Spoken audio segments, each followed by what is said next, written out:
বিধানসভা নির্বাচন এবার লড়াই নয়, যুদ্ধ, এবং সেটাকে মহাযুদ্ধ বলা যায়, কারণ এসআইআর প্রক্রিয়ার পরে লড়াইটা যুদ্ধ হয়ে এখন মহাযুদ্ধে পরিণত হয়েছে এবং কঠিন লড়াই। আর সেই লড়াইয়ে জিততে হলে এবার অনেক প্রার্থী বদল করতেই হবে তৃণমূলকে। এই রিপোর্ট আইপ্যাক যখন দিয়েছিল তখন আমি আপনাদের জানিয়েছিলাম, প্রতিবেদন করেছিলাম, আমি সেই তালিকা আপনাদের দেখিয়েছিলাম। আজকে একটা নতুন তালিকা নিয়ে বসেছি। এই তালিকা সদ্য পেশ করা হয়েছে। তাতে বলা হয়েছে দলের অনেক জয়ী বিধায়ক যারা মন্ত্রী রয়েছেন বা থেকেছেন তাদেরকেও এবার টিকিট না দেওয়া হোক, কারণ এসআইআর প্রক্রিয়ার পরে এবং ওয়াকফ আন্দোলনকে ঘিরে মুসলিম ভোটের যে পরিস্থিতি রাজ্যে তৈরি হয়েছে তাতে অনেক বদল করতে হবে। কোথাও কোথাও স্থানীয় ক্ষোভ রয়েছে, সেই ক্ষোভ প্রশমনের জন্য বিধায়ককে চেঞ্জ করতে হবে। কোথাও স্থানীয় যে ভোটের অঙ্ক সেটা গোলমেলে হয়ে গেছে, তাই বিধায়ককে বদলাতে হবে। কোথাও মুসলিম প্রার্থী না দিলে যেটা মুশকিল, তাই হিন্দু বিধায়ককে সরিয়ে মুসলিম প্রার্থী দিতে হবে তৃণমূলকে, এমন রিপোর্ট দিয়েছে আইপ্যাক। যারা অতীতে একাধিকবার জিতেছেন কিন্তু এবার আর তাদের টিকিট দেওয়া হবে না। উল্লেখযোগ্য বিষয়, যেটা আগে বলেছি আবার বলছি, মমতা বন্দ্যোপাধ্যায় মন্ত্রিসভায় যারা থেকেছেন বা রয়েছেন তাদের নামও বাদ যাচ্ছে। এই প্রতিবেদন ভালো লাগলে অবশ্যই সাবস্ক্রাইব করবেন। মীনাক্ষী বলছে। এখন আইপ্যাকের দেওয়া তৃণমূলের যে গোপন তালিকা সেটা জানতে দেখুন ও শুনুন মীনাক্ষী বলছে। আমি আগে যে প্রতিবেদন করেছি যে প্রায় 100 আসনে প্রার্থী বদল করতে চলেছে তৃণমূল, সেটা কিন্তু বদলাচ্ছে না, বদল হচ্ছে, সেটা বদলাচ্ছে না। তবে সেই সিদ্ধান্ত ছিল এসআইআর পর্বের আগে। এখন এসআইআর হয়ে যাওয়ার পরে, মানে অনেকটা হয়ে যাওয়ার পরে, অনেক আসনে জমি ধরে রাখাই চ্যালেঞ্জ হয়ে গিয়েছে তৃণমূলের কাছে।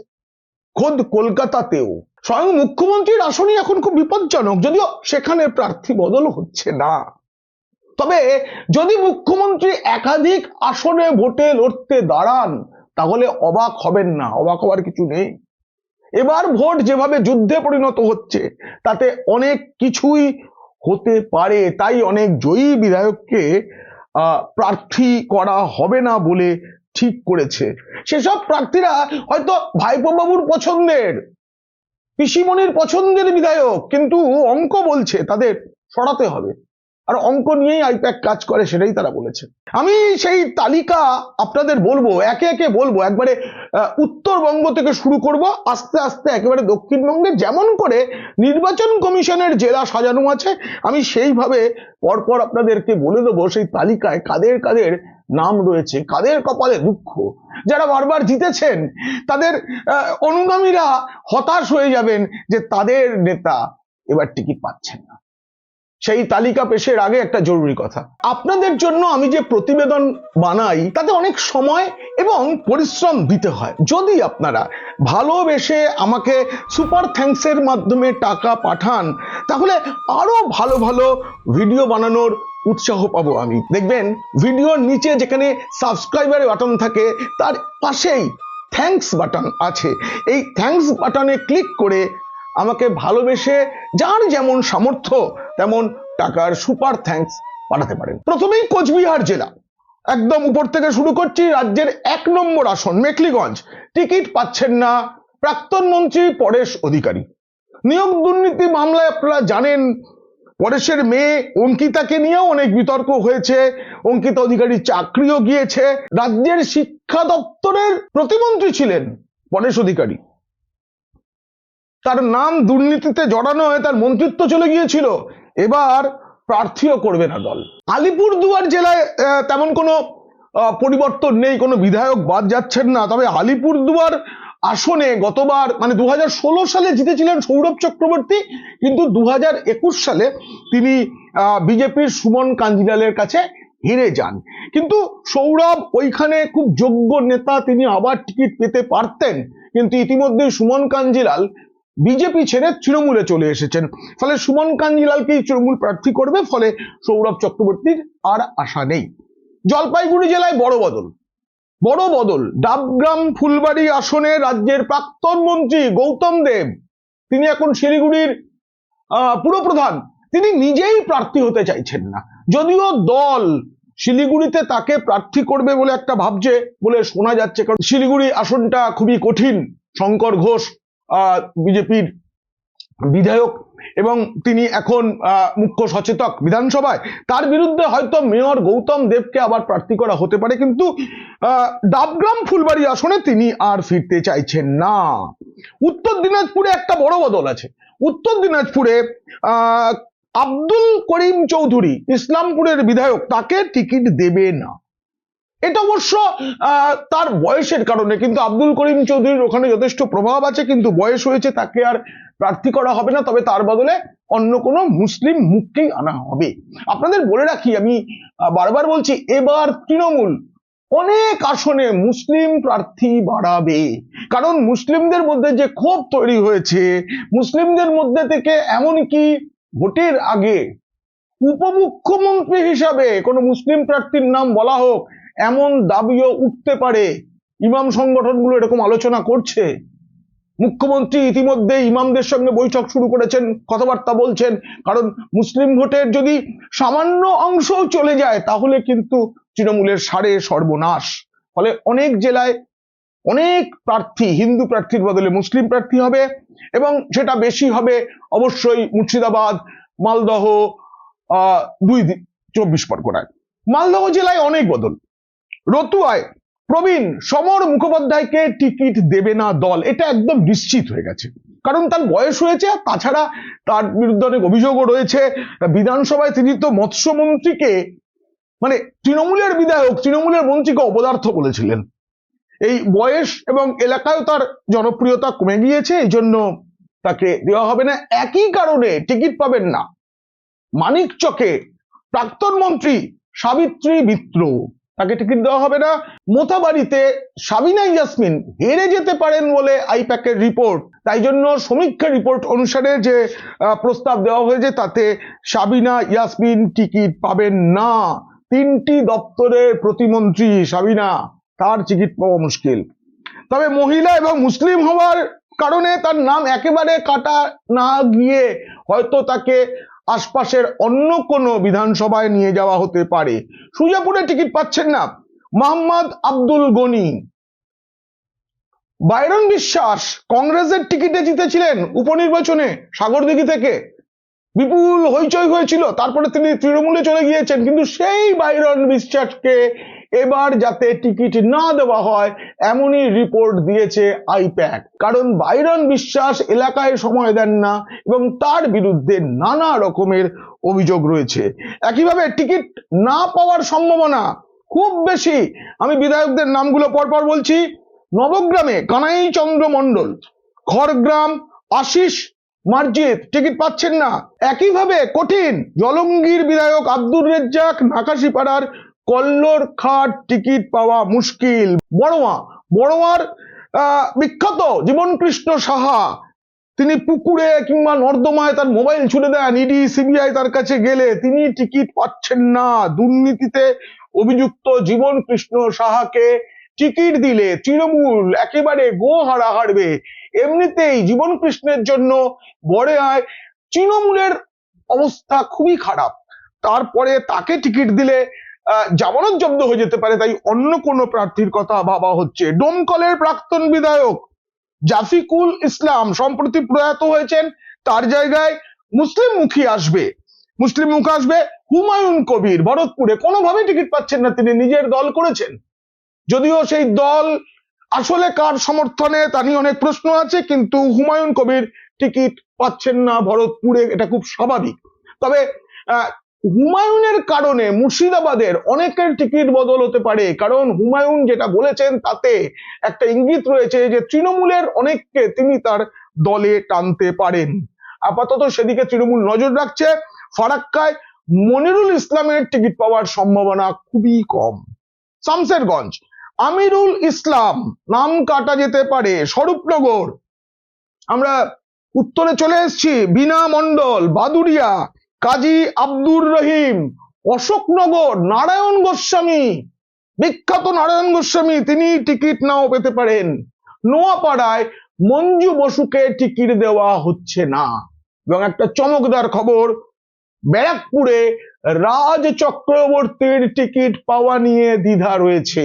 ভাইপো না পিসি, কে শেষ পর্যন্ত রাজের নাম ঢোকাবেন সেটা জানা যায়নি, কিন্তু তার টিকিট পাওয়া খুবই মুশকিল।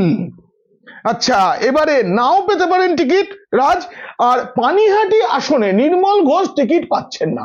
আমরা জানি আরজি কর কাণ্ডে যে নির্যাতিতার তার দেহ তাড়াতাড়ি দাহ করে দেওয়া ইত্যাদি অনেক অভিযোগ রয়েছে স্থানীয়দের এই নির্মল ঘোষের ওপরে, এবং তৃণমূলেও সবাই যে খুশি তা নয়। পানিহাটি আসনে বদল হতে পারে এবং হচ্ছে বলেই আইপ্যাক সূত্রে জেনেছি। কামারহাটি আসনে কোনোভাবেই প্রার্থী হচ্ছেন না তৃণমূলের প্রথম দিক থেকে নেতা, মন্ত্রী থাকা কালারফুল মদন মিত্র। ও লাভলি মদন মিত্র এবার টিকিট পাচ্ছেন না।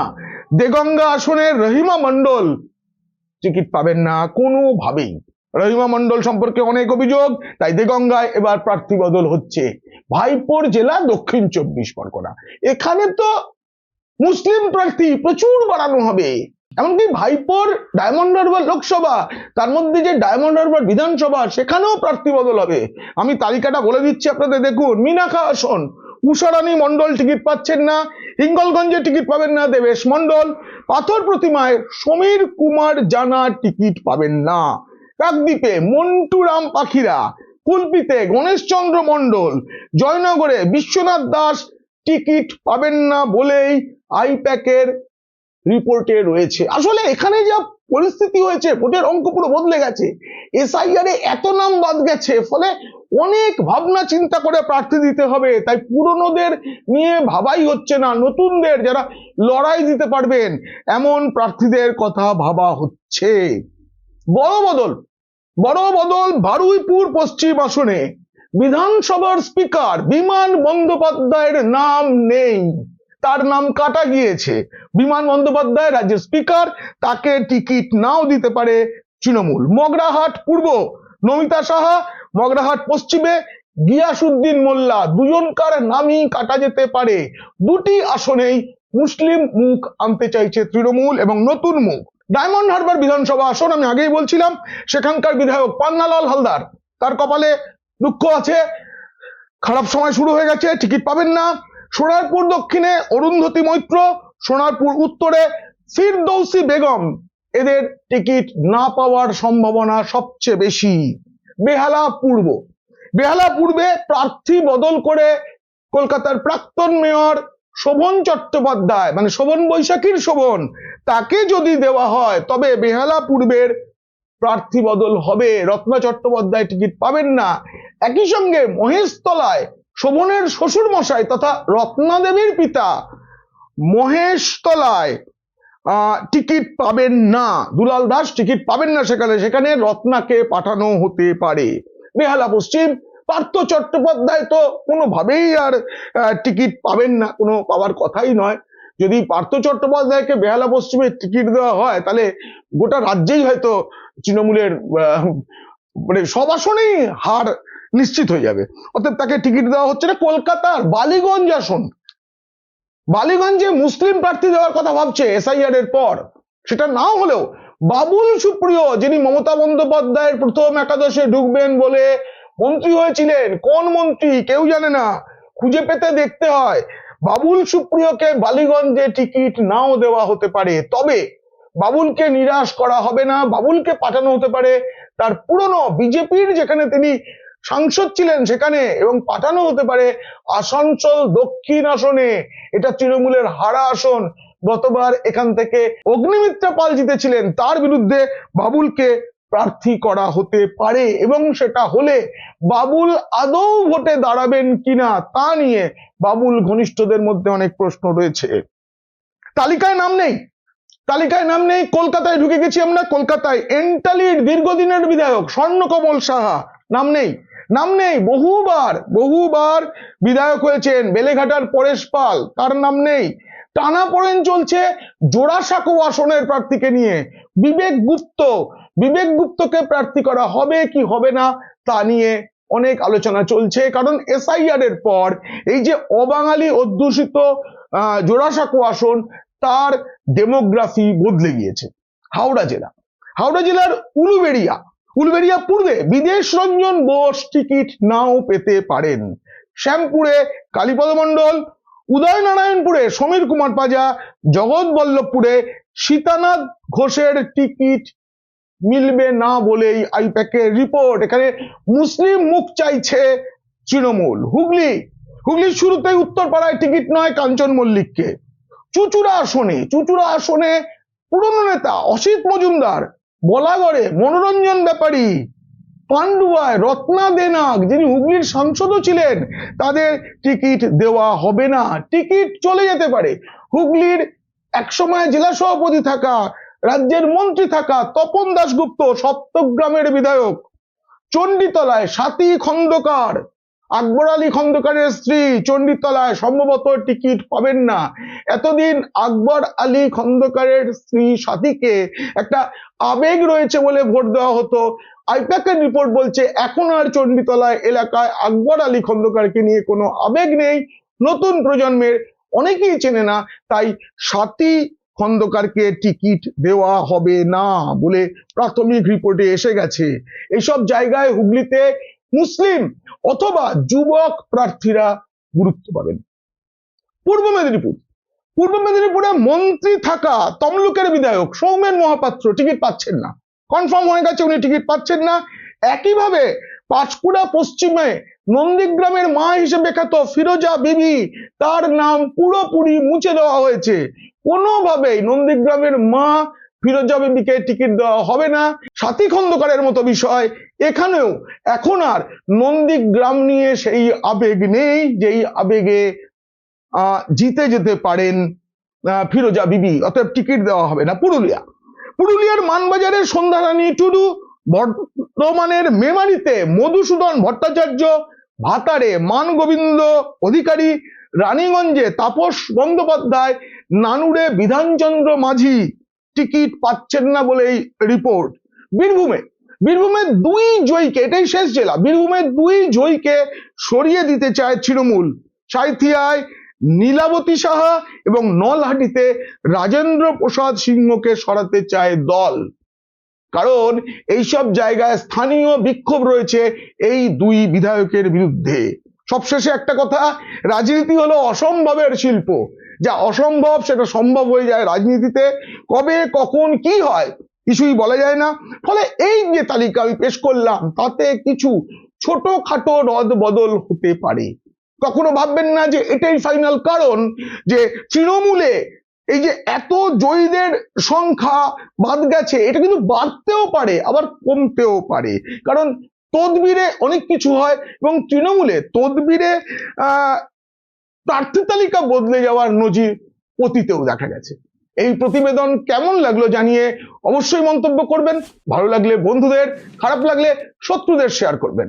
আপনারা খুব ভালো থাকবেন, সতর্ক থাকবেন।